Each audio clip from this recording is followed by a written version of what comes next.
Perkenalkan, nama saya Andrian Rizal Maulana, MPM 20540037. Di sini saya akan membuat tugas video yang berjudul bagaimanakah selayaknya kepala sekolah bersikap pada dinamisasi pembelajaran yang ada selama ini, kemukakan berdasarkan hakikat kepemimpinan yang dilangsungkan selama ini. Kepala sekolah adalah pemimpin jalannya proses belajar mengajar di sekolah menuju pencapaian hasil belajar yang maksimal. Sebagai pemimpin pembelajaran, kepala sekolah bertanggung jawab atas prestasi atau hasil belajar siswa di sekolah yang dipimpinnya. Dalam kajian mengenal sekolah yang efektif, tanggung jawab langsung untuk memajukan dan meningkatkan pembelajaran di sekolah adalah kepala sekolah. Di sini saya akan menjelaskan langkah-langkah yang ditempuh kepala sekolah dalam peningkatan mutu pendidikan di sekolah. Yang pertama, memperkuat kurikulum. Yang kedua, memperkuat kapasitas manajemen sekolah. Yang ketiga, memperkuat sumber daya tenaga kependidikan. Yang keempat, perbaikan yang berkesinambungan. Yang kelima, manajemen berdasarkan fakta. Di sini saya akan mengulas satu persatu dari langkah-langkah tersebut. Yang pertama yaitu memperkuat kurikulum. Kurikulum adalah instrumen pendidikan yang sangat penting dan strategis dalam menata pengalaman belajar siswa, dalam meletakkan landasan-landasan pengetahuan nilai, keterampilan, dan keahlian, dan dalam membentuk atribut kapasitas yang diperlukan untuk menghadapi perubahan-perubahan sosial yang terjadi.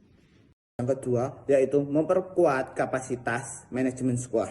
Salah satu model yang diadopsi dalam dunia pendidikan dalam rangka desentralisasi di pendidikan, model manajemen berbasis sekolah atau MBS 1 akan memperkuat rujukan referensi nilai yang dianggap strategis dalam arti memperkuat relevansi.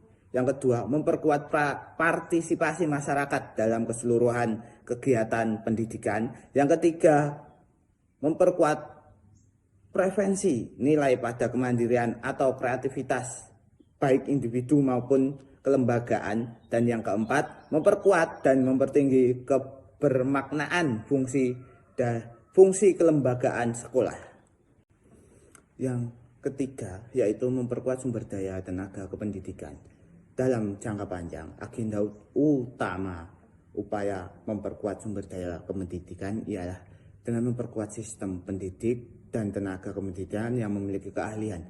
Keahlian baru itu memerlukan perubahan dalam sistem pembelajaran menurut Sularso 2002. Yang keempat, perbaikan yang berkesinambungan. Perbaikan yang berkesinambungan berkaitan dengan komitmen Continuous Quality Improvement atau CQI dan proses Continuous Process Improvement. Komitmen terhadap kualitas dimulai dengan pernyataan dedikasi persiapan untuk secara inkremental mewujudkan visi tersebut menurut Lewis dan Smith tahun 1994. Perbaikan yang berkesinambungan tergantung pada dua unsur. Pertama, mempelajari proses, alat, dan keterampilan yang tepat. Yang kedua, menerapkan keterampilan baru, yaitu manajemen berdasarkan fakta. Pengambilan keputusan harus berdasarkan pada fakta yang nyata tentang kualitas yang didapatkan dari berbagai sumber di seluruh jajaran organisasi. Jadi, tidak semata-meta atas berdasarkan intuisi, praduga, atau organisasional politik. Berbagai alat telah dirancang dan dikembangkan untuk mendukung pengumpulan dan analisis data serta pengambilan keputusan berdasarkan fakta. Kesimpulannya yaitu tercapainya tujuan pendidikan yang bergantung pada kecakapan dan kebijaksanaan kepemimpinan kepala sekolah yang merupakan salah satu pemimpin pendidikan, karena kepala sekolah merupakan seorang pejabat yang profesional dalam organisasi sekolah yang bertugas untuk mengatur semua sumber organisasi dan bekerja sama dengan guru-guru dalam mendidik siswa untuk mencapai tujuan pendidikan. Dengan keprofesionalan kepala sekolah ini Pengembangan profesionalisme tenaga kependidikan mudah dilakukan karena sesuai dengan fungsinya. Kepala sekolah harus memahami kebutuhan sekolah yang ia pimpin sehingga kompetensi guru bertambah dan berkembang dengan baik sehingga profesionalisme guru akan terwujud karena tenaga kependidikan profesional tidak hanya menguasai bidang ilmu, bahan ajar, dan metode yang tepat, akan tetapi mampu memotivasi peserta didik, memiliki keterampilan yang tinggi dan wawasan yang luas terhadap dunia pendidikan. Oke, sekian dari video tugas saya.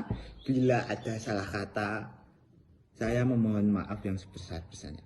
Akhir kata, wabillahi taufiq walhidayah. Wassalamualaikum warahmatullahi wabarakatuh.